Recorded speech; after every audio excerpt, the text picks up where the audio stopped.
Good morning, I'm Abhyuday Shrestha, and these are the headlines for this hour. The two-day investment summit organized by the government to kick off in Kathmandu today. Government expects to bring in more than 3 trillion rupees of investment in the country through the summit. West Sethi Hydel project stagnant with unstable government policies set to be presented at the investment summit despite declaration of funding through domestic resources. Venezuelan opposition leader Juan Guaido barred from holding further public office for 15 years, the maximum period allowed by law. And Mumbai Indians win their first match at this season's Indian Premier League, defeat Royal Challengers Bangalore by 6 runs. The much talked about two-day investment summit organized by the government to bring in foreign investors will kick off in Kathmandu today. The government is expecting over 600 investors from 40 countries to participate in the summit. There are a total of 77 projects from energy, tourism and infrastructure development sectors that are to be tabled at the summit. On the eve of the summit, the investment board has expressed confidence of receiving investments. The government expects to bring in more than 3 trillion rupees of investment in the country through the summit. Prime Minister KP Sharma Oli and Finance Minister Yuvraj Khatiwara are scheduled to address the summit on how to rope in foreign investment in Nepal. Meanwhile, the government has changed its stand on whether to fund the much-touted West Sethi Hydel project with domestic capital or foreign investment on several occasions, despite the project taking around for almost 4 decades. Even as the annual budget specifies the project to be funded with domestic resources, it has now been included among the potential projects for investments at the upcoming investment summit. The French company Sogre, in its assessment 36 years ago, had identified the possibility of constructing the 37 megawatt capacity West Sethi Hydel project. In a detailed study following that, Australian company SMEC set the capacity at 750 megawatts and held the project's license for 17 years. Following the scrapping of the license held by SMEC 7 years ago, the project was occupied by the Chinese company Three Gorges International. Prior to scrapping the agreement with Three Gorges, the government in the budget declaration announced that the project would be funded with domestic resources. Ultimately, the contract with the Chinese company was scrapped 6 months ago. Interestingly, the project, which was supposed to be funded with domestic investment, is yet again been presented at the investment summit. West Sethi Hydel project has a history of its construction responsibilities being assigned to companies without the proper assessment of their capabilities. Despite SMEC being just a consultant company, it was assigned with the construction responsibilities. Following that, Three Gorges was provided with the license without any call for bids. Without identifying the reason for Three Gorges' failure in proceeding with the project, despite conducting a detailed project report study, the government announced of funding it with domestic capital. Several governments have exhibited their lack of maturity when it comes to West Sethi Hydel project.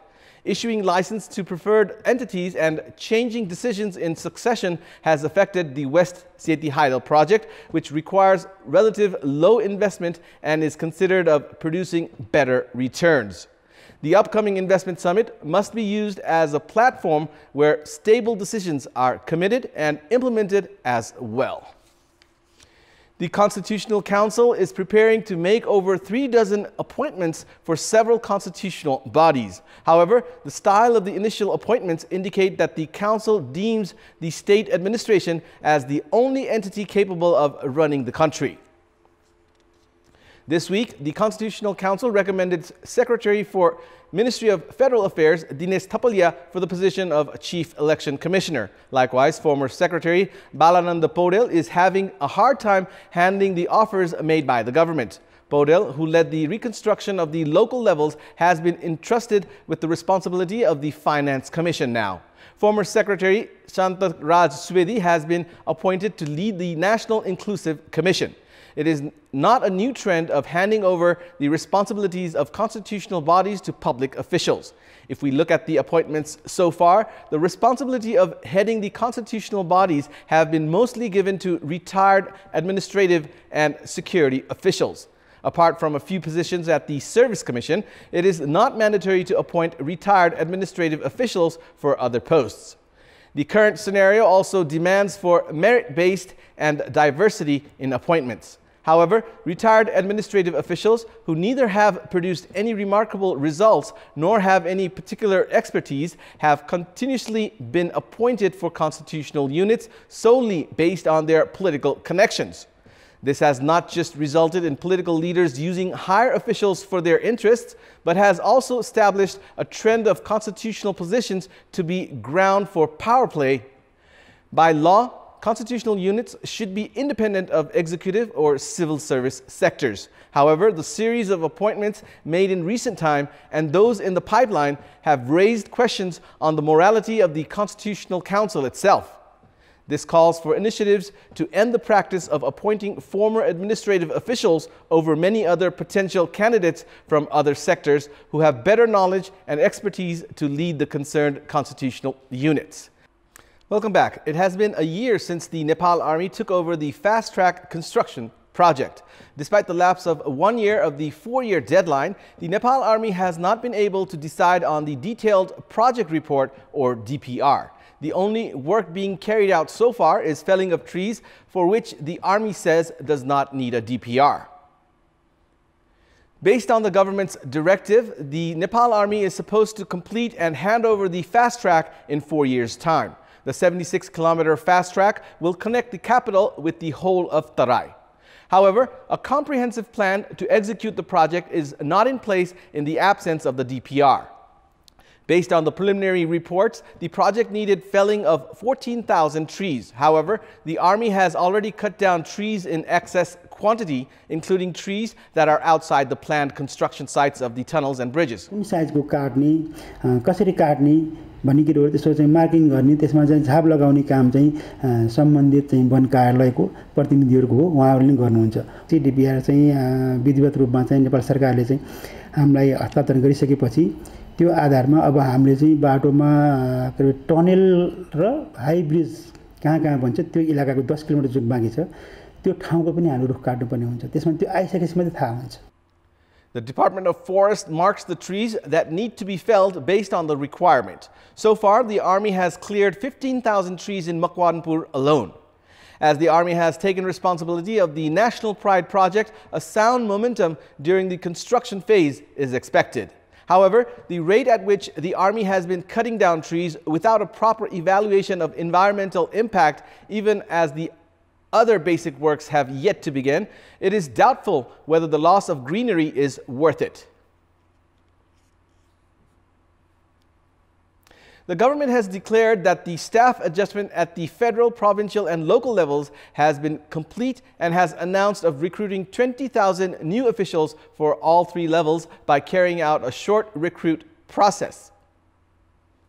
The government has planned to carry out the new recruitment process through the Ministry of Federal Affairs and General Administration, as the Provincial Service Commission has not been formed yet. Based on the government study, there is a need for 16,000 additional staff at the local level and 8,000 each for the center and provincial levels. However, the government has planned to limit recruitments to 20,000 for the time being. The government has adjusted 131,000 staff at all 3 levels, which includes officials holding posts of secretary, deputy secretary, joint secretary, and of officers. However, the adjustment has yet to be done for other positions.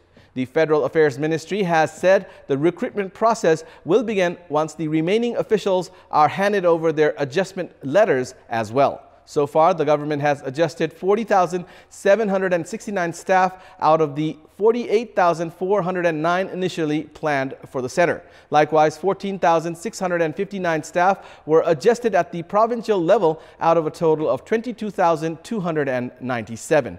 31,000 43 out of 66,908 staff at the local levels have been adjusted as well. 12,097 of the adjustments at the local level includes 10,540 for the local level, 1,241 for the District Development Committee, and 316 for other services. However, the government's decision to carry out the new appointments through the center itself has raised doubts if the provincial and local levels would accept the decisions later. Welcome back. The primary health care center at Rane Biratnagar sees around 100 patients on a daily basis. The government has declared of distributing 58 types of medicines for free through the primary health care centers. In this context, we have asked the patients and their relatives who had reached the primary health care center at Rane Biratnagar if they have received the free medicines. Let's take a look at what they had to say. Public Voice.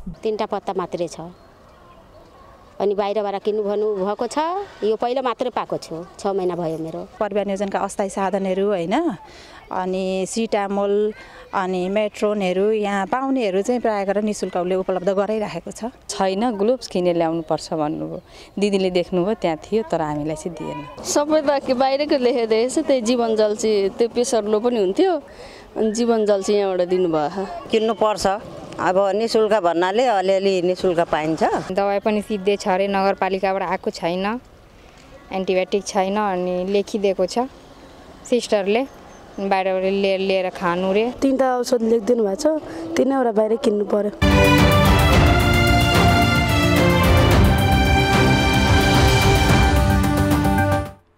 And it's now time for our segment Public Pulse, where you text us with your opinion. Public Pulse. And here's the question. What's your take on the lack of sports training grounds? Your options are A, weak management, B, capital-centered infrastructures, and C, government's negligence. The voting is on. Type in EWS, select your option A, B, or C, and send it to 34001 to share your opinion with us. And that's all for the moment. Keep watching Kantipur Television HD for more news and entertainment. Thank you for watching. Have a good morning.